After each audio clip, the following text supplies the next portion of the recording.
মঙ্গলবার তিব্বতে ৭.১ মাত্রার ভয়াবহ ভূমিকম্পে মৃতের সংখ্যা ১২৬-এ পৌঁছেছে।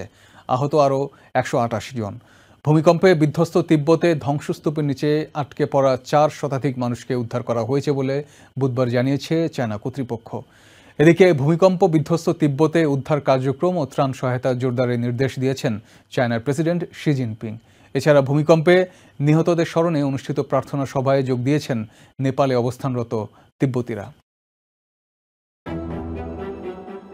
চায়নার রাষ্ট্রীয় সম্প্রচার মাধ্যম সিসিটিভির প্রকাশিত ভিডিওতে দেখা যায় জরুরি উদ্ধার কর্মীরা ভূমিকম্পে ধসে পড়া বাড়িঘরের ধ্বংসস্তূপের নিচ থেকে জীবিতদের সন্ধানে অভিযান চালাচ্ছে। পাশাপাশি অস্থায়ী তাঁবুতে আহত বাসিন্দাদের চিকিৎসা দিচ্ছে মেডিকেল টিম। সরবরাহ করা হচ্ছে খাবার ও পানি।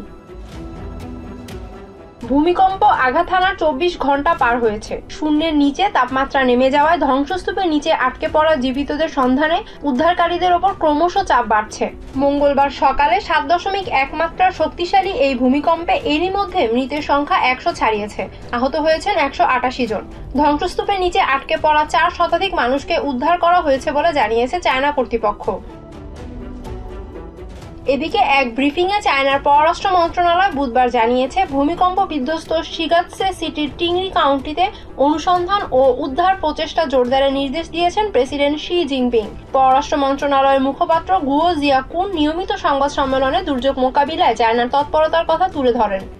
মুখপাত্র আরও জানান, এমন দুর্যোগময় কঠিন পরিস্থিতিতেও তিব্বতের ধর্মীয় গুরু দালাই লামার বিচ্ছিন্নতাবাদী মতবাদ ও রাজনৈতিক ষড়যন্ত্র সম্পর্কে চায়নার সতর্ক অবস্থানে রয়েছে। তবে সর্বোপরি চায়নার সরকার মানুষের মৌলিক চাহিদা ও নিরাপত্তা নিশ্চিত করতে চায় বলে উল্লেখ করেন গুয়ো। অপরদিকে বুধবার নেপালের রাজধানী কাঠমান্ডুতে ভূমিকম্পে নিহতদের স্মরণে বৌদ্ধ মন্দিরে প্রার্থনা সভায় জড়ো হন নেপালে অবস্থানরত তিব্বতীরা। নিহতদের প্রতি শ্রদ্ধা জানাতে প্রার্থনা করেন তারা।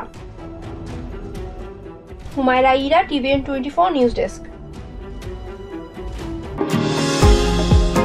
নিউ ইয়র্ক থেকে সম্প্রচারিত টিভিএন 24 টেলিভিশন বিশ্বজুড়ে বাঙালির কণ্ঠস্বর।